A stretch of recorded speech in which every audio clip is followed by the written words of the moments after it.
महाभारत का महायुद्ध, एक ऐसा संग्राम जहां रिश्ते, कर्तव्य, सब कुछ दांव पर लगा था। और इसी संग्राम के बीच एक कहानी है, एक कहानी नियति की और भाईचारे के बोझ की। तो चलिए आज हम चलते हैं ठीक उसी पल में, जहां दो महान योद्धा, जो असल में भाई थे, युद्ध भूमि में एक दूसरे के आमने सामने खड़े थे। एक ऐसा मोड़ जहां से इतिहास हमेशा के लिए बदलने वाला था। जरा सोचिए, कुरुक्षेत्र की वो रणभूमि, सुबह की पहली हल्की सी रोशनी जमीन पे पड़ रही है और दोनों सेनाओं के बीच ना एक धुंध की पतली सी चादर बिछी हुई है, बिल्कुल एक पर्दे की तरह।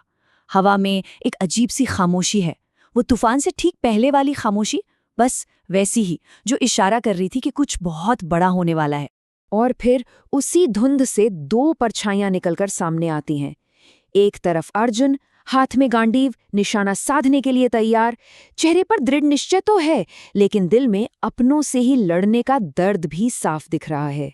और दूसरी तरफ कर्ण, अपने सुनहरे चमकते कवच में, लेकिन उनकी आंखों में झांक कर देखें तो सालों का बोझ, अपने अतीत का, अपनी पहचान का, सब कुछ साफ नजर आता है।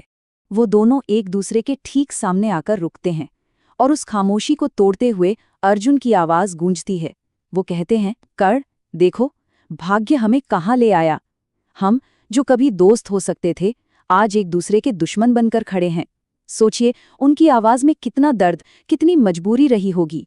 ये सुनते ही कर्ण की आंखों में एक पल के लिए गहरा दर्द उभर आता है और वो जवाब देते हैं, अर्जुन, तुम मेरी लड़ाइयों का बोझ कभी नहीं समझ पाओगे। दुनिया ने मुझे सूतपुत्र कहा, लेकिन मेरा सामर्थ्य किसी भी राजकुमार से कम नहीं है।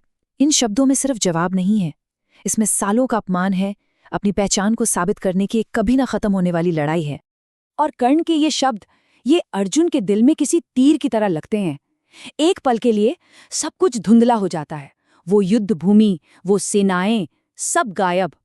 और अर्जुन को याद आता है एक भूला हुआ सा मंजर, बचपन का, नदी किनारे की वो हंसी ठिठोली, जब ना तो कोई राजकुमार था और ना ही कोई सूतपुत्र, बस दो बच्चे थे जिनके बीच दुश्मनी की कोई दीवार नहीं थी।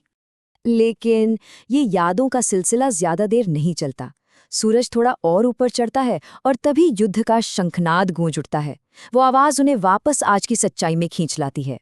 अर्जुन अपने कर्तव्य की तरफ मुड़ जाते हैं और कर्ण एक आखिरी भारी नजर डालकर अपने रथ की तरफ लौट पड़ते हैं। दोनों अपने अपने भाग्य का बोझ उठाए एक ऐसे भविष्य की तरफ चल पड़ते हैं जिसे शायद उन्होंने खुद नहीं चुना था, पर अब वो उसे बदल भी नहीं सकते थे। तो अर्जुन और कर्ण की ये कहानी, ये हमें एक बहुत बड़े सवाल के सामने लाकर खड़ा कर देती है। क्या नियति, भाग्य हमेशा हमारे व्यक्तिगत रिश्तों से, हमारी दोस्ती और भाईचारे से बड़ा होता है? क्या भाग्य की लकीरें इतनी मजबूत होती हैं कि वो इन नाजुक बंधनों को भी तोड़ सकती हैं? ये एक ऐसा सवाल है जिसका जवाब शायद हर किसी को अपने अंदर खोजना पड़ता है।